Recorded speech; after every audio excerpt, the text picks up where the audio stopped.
வணக்கம். 2000 வருஷத்துக்கும் மேல ஒரே ஒரு அம்சத்தால ஒரு நிலத்த ஆள முடியுமா? நினைச்சு பார்க்கவே ஆச்சரியமா இருக்கு இல்லையா? ஆனா அது நடந்திருக்கு. வரலாற்றின் பக்கங்கள்ல மறைஞ்சு போன, ஆனா மறக்கவே முடியாத ஒரு மாபெரும் சாம்ராஜ்யத்தோட கதையத்தான் நாம் இன்னைக்கு பார்க்க போறோம். யோசிச்சு பாருங்க. இந்த கேள்விக்கு உங்க மனசுல என்ன பதில் வருது? ரோமானியர்களா? இல்ல மௌரியர்களா? இல்லவே இல்ல. அவங்களெல்லாம் விட ரொம்ப ரொம்ப காலம், பல நூற்றாண்டுகள் நீடிச்ச ஒரு வம்சத்தை பத்தி தான் நாம இன்னைக்கு தெரிஞ்சுக்க போறோம். ஆமாங்க. அந்த கேள்விக்கான பதில் நம்ம பாண்டியர்கள் தான். தமிழ் மண்ணோட தென்பகுதியில மதுரைய மையமா வச்சு ஒரு நீண்ட நெடிய வரலாற்று பயணம் செஞ்சவங்க. சரி வாங்க, இவங்கள பத்தி இன்னும் டீட்டெயிலா பாப்போம். இப்போ இந்த டைம்லைன பாருங்களேன். சும்மா மிரட்டலா இருக்குல்ல. உலகமே இன்னிக்கும் பேசுற ரோமானிய சாம்ராஜ்யம், சீனாவ ஆண்ட ஹான் வம்சம், இவங்க எல்லாம் வரலாற்றுல வந்துட்டு போனதுக்கு அப்புறமும் நம்ம பாண்டியர்களோட மீன் கொடி கம்பீரமா பறந்துட்டு இருந்திருக்கு. யோசிச்சு பாருங்க, இது எவ்ளோ பெரிய விஷயம்னு. சரி, இவ்ளோ காலம் ஒரு வம்சம் நீடிச்சிருக்குன்னா அதோட வேர்கள் எவ்ளோ ஆழமா இருந்திருக்கணும்.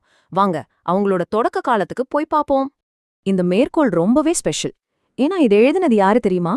கிட்டத்தட்ட 2400 வருஷத்துக்கு முன்னாடி மாவீரன் அலெக்சாண்டரோட தூதரா இந்தியாவுக்கு வந்த மெகஸ்தனீஸ். அவர் பாண்டிய நாட்டை பத்தி இப்படி பெருமையா எழுதி வச்சிருக்காரு. அதாவது நம்ம பாண்டியர்களோட பேரும் புகழும் அவங்களோட ஆட்சி முறையும் அப்பவே கிரீக்கம் வரைக்கும் போய் சேர்ந்திருக்கு. இது அதுக்கு ஒரு மாபெரும் சாட்சி. பாண்டியர்கள் மட்டும் தனியா இல்ல. அவங்க சேரர்கள், சோழர்களோட சேர்ந்து தமிழ் நிலத்தோட மூவேந்தர்கள்னு அறியப்பட்டாங்க. ஒவ்வொருத்தருக்கும் ஒரு தனி ராஜ்யம், ஒரு தனி சின்னம். சேரர்களுக்கு வில், சோழர்களுக்கு புலி, நம்ம பாண்டியர்களுக்கு இரட்டை மீன் சின்னம். சரி, பாண்டியர்களோட இந்த அசுர வளர்ச்சிக்கு என்ன காரணம்? அவங்க கிட்ட அப்படி என்ன சக்தி இருந்துச்சு? ஒரே பதில்தான், முத்து. அவங்களோட துறைமுகமான கொர்க்கை உலகத்தோட முத்து வர்த்தகத்துக்கே தலைநகரமா இருந்துச்சு. ஏன் ரோமானிய ராணிகளோட கழுத்துல கூட நம்ம பாண்டிய நாட்டு முத்து தான் ஜொலிச்சதுன்னு சொல்றாங்க. இந்த முத்து வர்த்தகம்தான் அவங்க பொருளாதாரத்தோட பேக்போன். ஆனா பாண்டியர்களோட வரலாறு எப்பவுமே ஏறுமுகமா இல்ல. நடுவுல ஒரு பெரிய சரிவு வந்துச்சு. களப்பிரர்கள்னு ஒரு மர்மமான வம்சம் தமிழ்நாட்டையே கைப்பற்றினப்போ பாண்டிய ஆட்சி கிட்டத்தட்ட காணாமலே போயிடுச்சு. அந்த காலத்தை வரலாற்றுல இருண்ட காலம்னு கூட சொல்வாங்க. ஆனா சாம்பல்ல இருந்து உயிர்த்தெழும் ஃபீனிக்ஸ் பறவை மாதிரி 6ஆம் நூற்றாண்டுல கடுங்கோன் அப்படிங்கிற ஒரு மாபெரும் மன்னன் வந்து பாண்டிய ஆட்சியை மீட்டெடுத்தார். இது அவங்களோட செகண்ட் இன்னிங்ஸ். இந்த கம்பேக் சும்மா ஒரு சாதாரண கம்பேக் இல்ல. இது பாண்டியர்களை அவங்களோட உச்சக்கட்ட புகழுக்கே கொண்டு போச்சு. குறிப்பா 13ஆம் நூற்றாண்டுல தென்னிந்தியாவே திரும்பி பார்க்குற அளவுக்கு ஒரு மாபெரும் சக்தியா உருவானாங்க. அதுதான் அவங்களோட கோல்டன் ஏஜ். இப்ப நீங்க பாக்குறது உலக பயணி மார்க்கோ போலோ எழுதுனது. அவர் பாண்டிய நாட்டுக்கு வந்தப்ப இங்க உள்ள மக்களை பார்த்து ரொம்பவே ஆச்சரியப்பட்டு போயிருக்கார். கருப்பா இருக்கிறவங்கள தான் இங்க ரொம்ப மதிக்கிறாங்க. ஏன்னா கடவுளும் புனிதர்களும் கருப்பு, பிசாசு தான் வெள்ளைன்னு அவங்க நம்புறாங்கன்னு எழுதியிருக்கார். பாருங்க, அவங்களோட கலாச்சாரமும் தன்னம்பிக்கையும் எந்த அளவுக்கு இருந்திருக்குன்னு. அவங்களோட பொற்காலம் சும்மா வார்த்தை இல்லங்க, செயல்ல காட்டினாங்க. இதோ பாருங்க, அவங்களோட பரம எதிரியான சோழர்களையே ஜெயிச்சாங்க.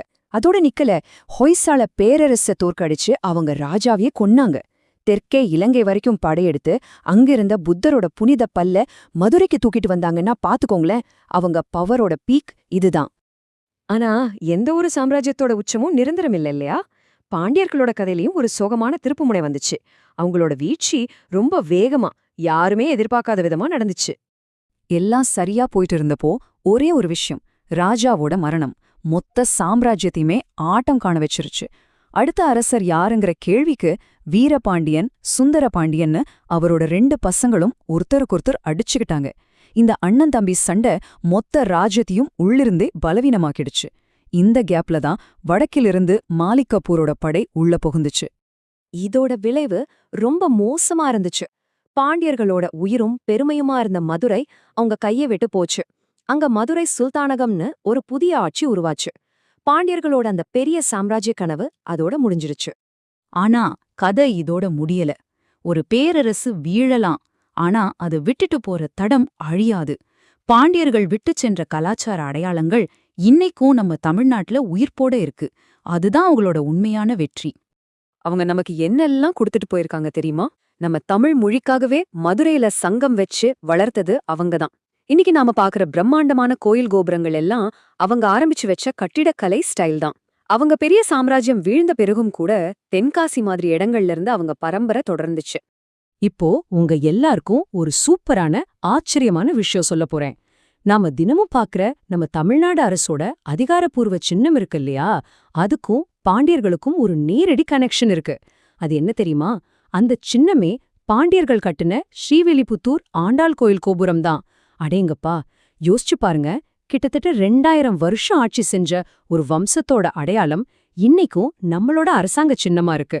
இதை விட பெரிய பெருமை என்ன இருக்க முடியும்? அப்போ இதிலிருந்து நாம என்ன தெரிஞ்சுக்கிறோம்? போர்கள், வெற்றிகள், பெரிய பெரிய சாம்ராஜ்யங்கள் இதெல்லாம் காலப்போக்குல மறைஞ்சு போகலாம். ஆனா ஒரு மொழிக்கும் கலாச்சாரத்துக்கும் கலைக்கும் சேர பங்களிப்பு இருக்கு பாத்தீங்களா, அது காலத்தை தாண்டியும் வாழும். பாண்டியர்களோட கதை நமக்கு கத்துக் கொடுக்குற பாடம் இதுதான். சரி, நீங்க என்ன நினைக்கிறீங்க? ஒரு சாம்ராஜ்யத்தை விட அதோட மரபு நீண்ட காலம் வாழணும்னா அதுக்கு என்ன தேவை? யோசிச்சு பாருங்க.